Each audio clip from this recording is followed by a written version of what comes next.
కోట్ల రూపాయల ఆస్తులను, ప్రభుత్వ ఆస్తులను అంటే ప్రజల ఆస్తులను అమ్మిన బీజేపీ ఇవాళ కోట్లకు పైగా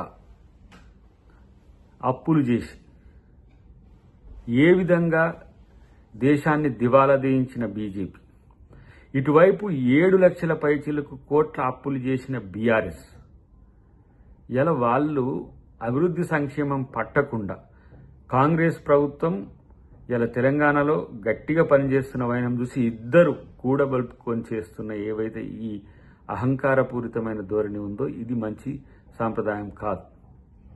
ఏ బిల్లుకు సహకరించరు, ఏ దానికి ఆల్ పార్టీ మీటింగ్ పెడితే రారు, ఏది రారు.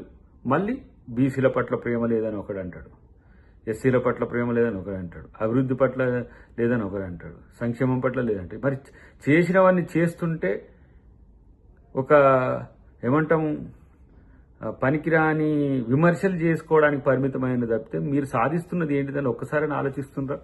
ఒకవైపు రాని ప్రతిపక్ష నాయకుడి మీద ఏ చర్చ లేదు, ఆయనే ఇంట్లో పండుకుంటాడు. ఇక్కడి నుంచేమో ఈయన మోడీ, అమిత్ షా వీళ్ళు పేని వీళ్ళకు బీజేపీలకు చెప్తా ఉంటారు. తెలంగాణ అభివృద్ధి నిరోధకులుగా బీజేపీ, బీఆర్ఎస్ నిలబడకండి.